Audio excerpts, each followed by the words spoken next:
Do you have cold hands in the wintertime or pretty much any time of the year?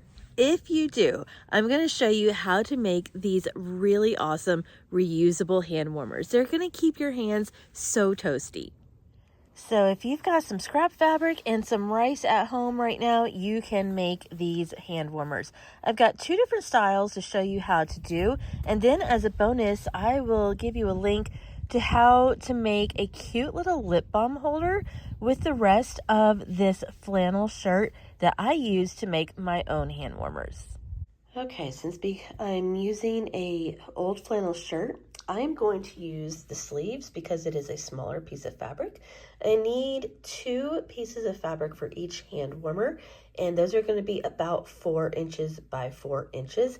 You can honestly make it like 4.5 by 4.5 if you want, or something a little bit smaller, but 4 by 4 seems to be quite good. When you are cutting off the fabric, be sure that you don't measure over anything that is like gathered down here. Here's some helpful hints. It's easier to just cut off the bottom of the shirt, and I cut it off right above where this button placard is because it wasn't going to lay flat below that.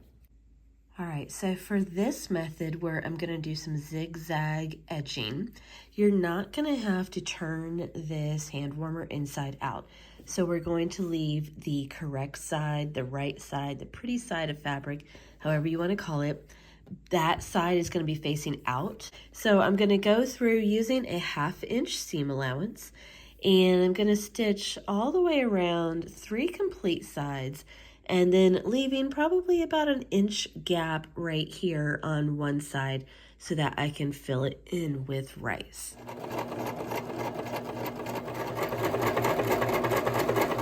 Okay, so I have finished stitching. So now we're going to be adding rice. This is just normal rice that you would buy at the grocery store and eat.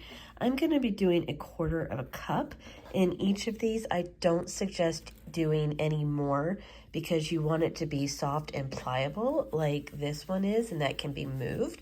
Also, you don't want to overstuff it because we're going to have to come in and stitch this seam closed. And the more stuff this is, the harder that's going to be. So I'm going to suggest using a funnel to put the rice in.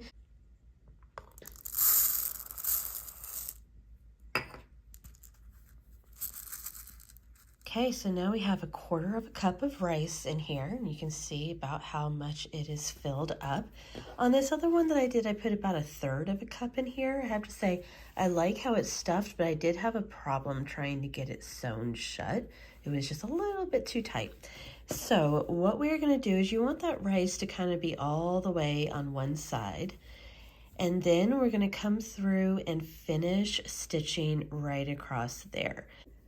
When you move this to your sewing machine, you might have some of the rice kind of readjusting, but you just want to push it over as much as you can, and then get that presser foot there, put that down, and just make sure that there's no rice anywhere in the path of where you are going to be sewing and stitching that seam. Be sure to backstitch at the beginning and the end to secure it. This is the one that has been finished off with the zigzag edge. You could theoretically leave this one like this. However, the fabric is gonna fray with the more that you use it. So using a zigzag scissor like this with those triangle edges, that prevents the fabric from fraying as quickly. So we're gonna finish or tidy up everything right now, and that is just gonna be by cutting along and just cutting off the excess. And you can freehand this, you don't have to measure it out. Just be sure that you leave a little bit of room on the side of the stitched seam. Don't get too close, and just cut off all of the excess. So there we go, all finished up. All right, for this method, we're gonna be turning the hand warmers inside out after we sew it.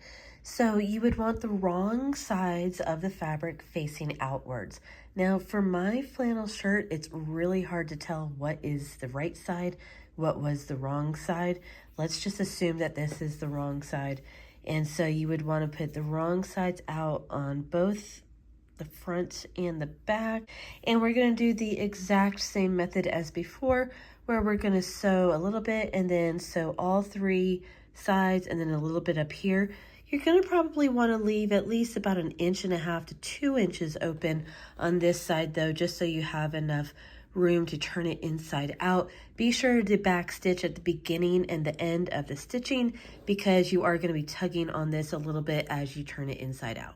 It's time to turn this inside out, but first I'm going to clip these corners, and that's because clipping the corners lets this square shape become easier as you turn it inside out. Otherwise you have a lot of bulk right here and it's going to be like more puckered and it's not going to be straight. Now notice that I did not get too close to the seam. You want to be sure to get close, but be sure not to cut it off. You are going to be doing this with each of the corners. Go ahead and do that, then turn it inside out through the gap. Just gently push it through the gap and kind of pull out the edges. Stick your finger in there to kind of push out those edges as well. Let's see what we got going on here. All right, so get it pushed out as much as you can. You can see we're really stressing those seams right there. That's why you backstitch when you are putting the seams in. All right, so now I'm going to use my turning tool. You don't have to do this part, but I suggest it. You see how it's like it's not really a straight edge and it's kind of curved and weird. So you take your turning tool and you use it and just push out those corners. You could also use the eraser side of a pencil. You know, it doesn't have to be a fancy turning tool, although I do like the flamingo. And go in and push out those seams gently. And then after we are done with this, you're going to have this little square to fill. Again, using a funnel, go ahead and put in about 1/4 cup of rice. Now that it's filled with that 1/4 cup of rice, this is about what it's going to look like. You want to fold over those open edges to kind of match where your seam allowance is and make those edges straight. At this point, you can either hand sew this close or you can just use a simple stitch with your sewing machine across if you don't mind the stitching showing. I'll show you how I hand stitch this close. I'm going to be using a ladder stitch. So I got knotted piece of thread, same cotton thread. I'm going to, let's see if I'm going to be able to demonstrate this. All right, I'm going to start inside and kind of pick up this single piece of fabric, put the needle in like that, coming out, and then pull it tight. I'm going to tuck that knot in between these 2 pieces of fabric, if that makes sense. Got a little piece showing there, but I'm going to cut that off. Okay, so now we are at the top. So coming over with the needle, putting the needle in the top of the fabric in one place, pushing it through underneath and bringing it out another side. Can you see that? Then I pull it